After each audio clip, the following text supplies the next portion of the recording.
washed it out, solvent, then brake cleaned. It's decent. It ain't great, but to take this back off, you reach through and there's a screw that goes through that tab and that one. Oh, let's see. That must be it. Yeah, it threads into that part there, it looks like. But then this whole piece comes off the back. Sorry, I'm trying to think and talk here. This is my stuff to rebuild it. New brushes, brush holders, bushings, this lug that goes on the starter housing right there. I don't know if I'm going to replace that because mine's soldered on from the back side. And then a new one of these. And as you can see, it pushes down, makes contact there, and then there on this nub on the starter. But I think I will try to get the brushes changed out and put it back together. New bushings, all this stuff. So the starter's going back together good, other than I gotta take it back apart because I forgot to put this guy in there. It goes in about this region here. No big deal. I got all the brushes exchanged with the new ones. I got the holders swapped out. Some of these holders are kind of warped or bent. See that one, how it's tweaked? I don't know if that's from heat, but they all went in there very easy. And then I stabbed that armature into here before I slid it into here. So that made that really easy to do. You just kind of walked it around in a circle, popped the brushes down in there. No big deal. But I'm gonna bust it back down, get that plate put in there, get this new button put on there, and then I'll be ready to put it back underneath the tractor. That wasn't too bad, but we will bench test this before I do. I'll bring you guys back when I do that. Okay, everything's hooked up. This is positive ground on the tractor, so hence why the positive is hooked to the case, negative to the starter button. And I should be able to pry out on this. Oh yeah. She's got some torque to her.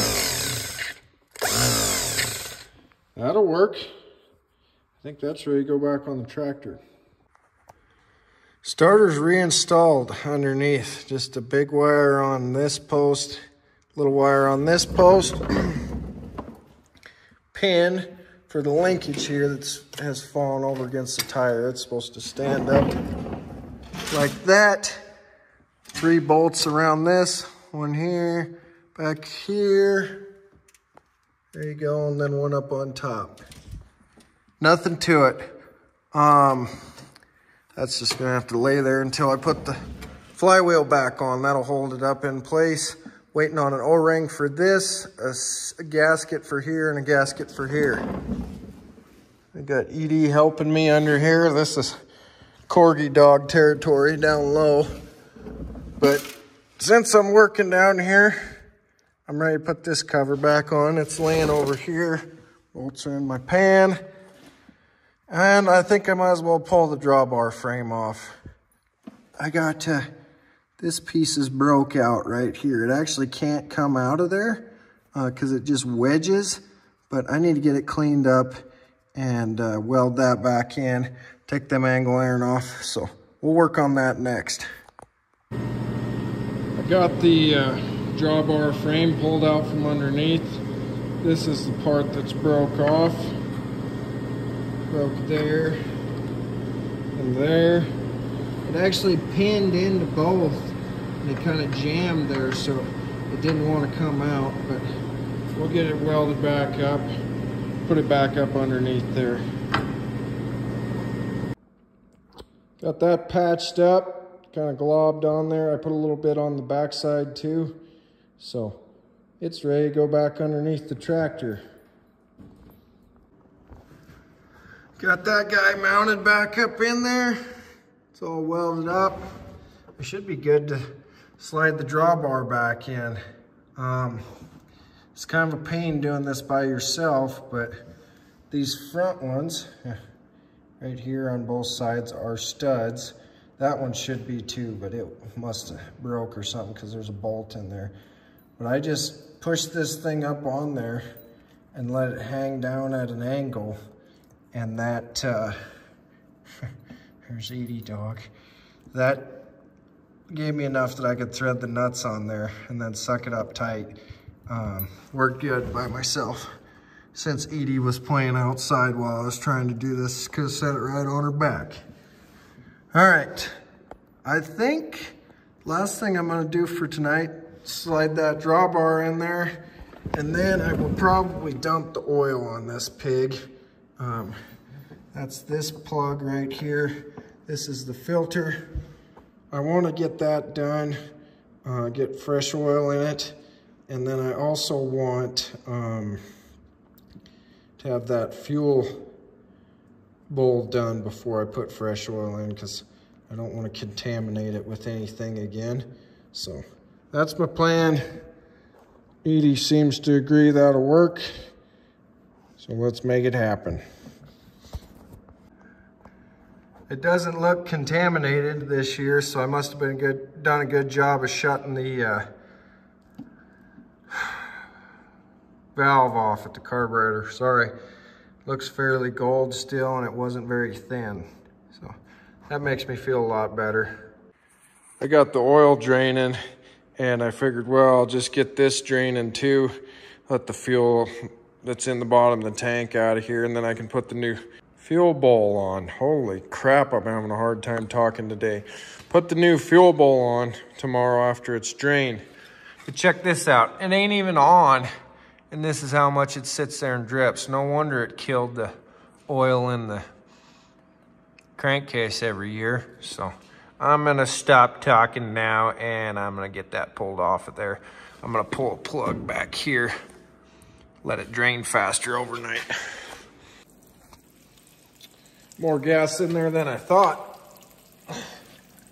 Most of it's hitting the pan though. I guess I can scoot it over a little bit.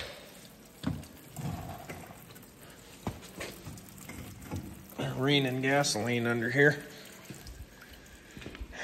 It probably isn't that good anyways. It's probably been sitting in there since last fall.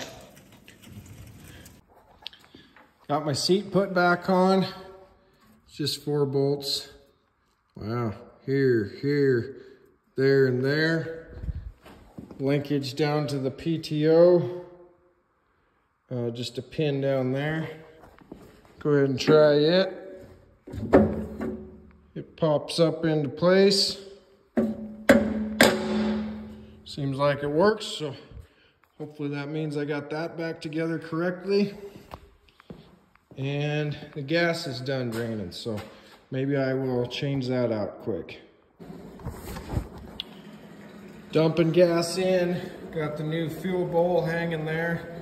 I left it unhooked just for fun to see if it leaked at all. It's not even filling the glass, so I bet it's probably doing what it's supposed to. All right. Finished up the fuel line of the fuel bowl, got it primed.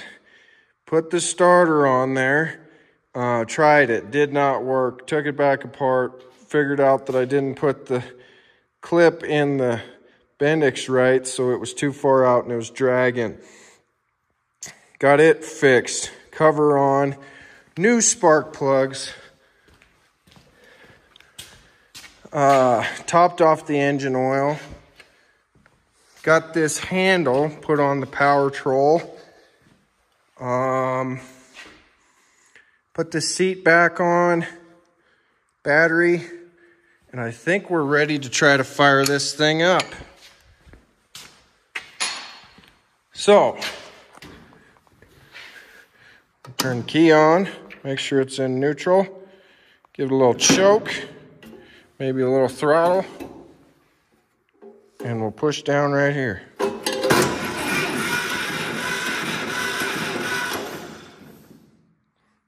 Maybe no choke.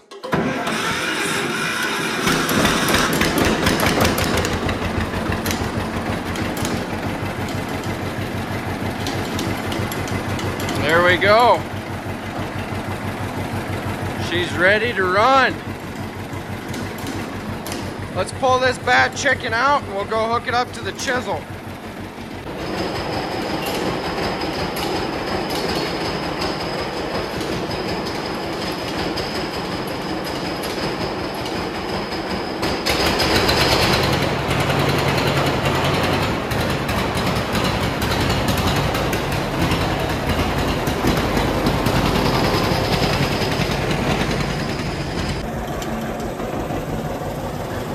Thing died on me right when I pulled it out of the shop.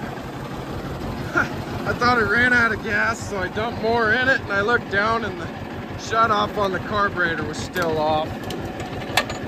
So that's my stupid tax for the day that I paid. But I think we're ready to pull out over to the cornfield. See if I can do this. Here we go.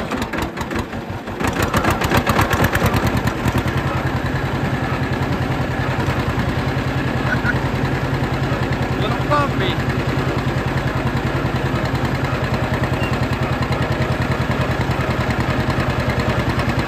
Sounds pretty good though.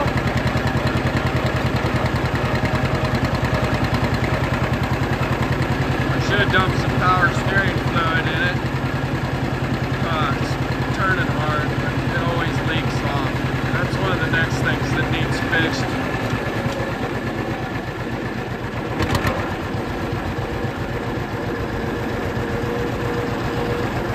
Where I usually plant my sweet corn. You can see the rows still. It's a little bit different this year because I've got a firewood processor taking up that corner of it now, but we'll probably still plant quite a bit out here.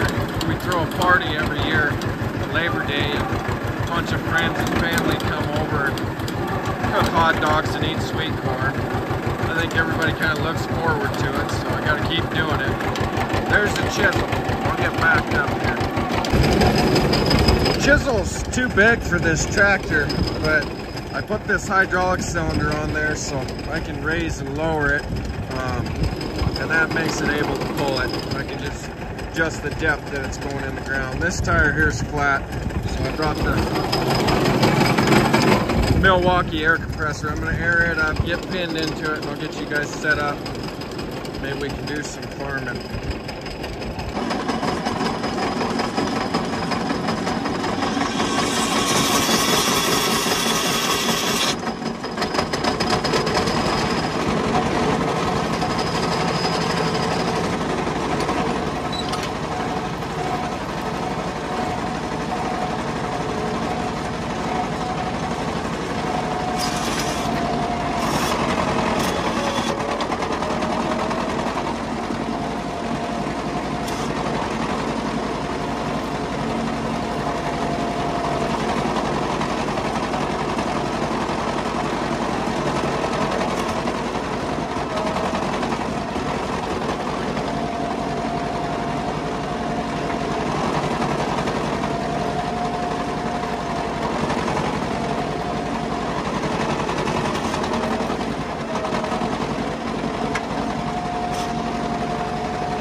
Working good. It's truly amazing how well 2 cylinders pulse something like this.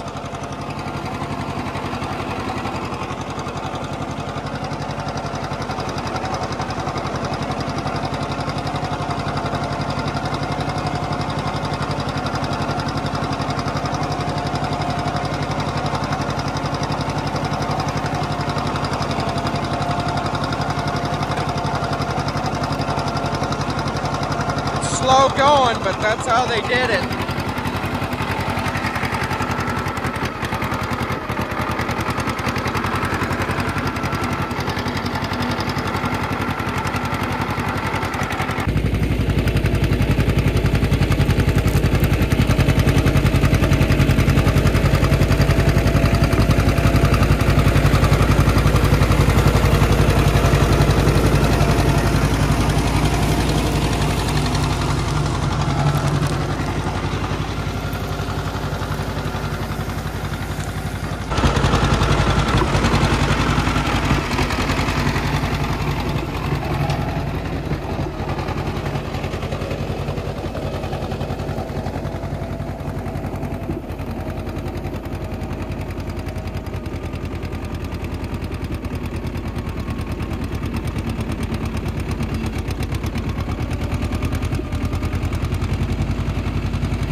Well, it looks like the 50's gonna live another year to farm some more sweet corn. She sounds pretty good. Seems strong. Pulling the chisel good.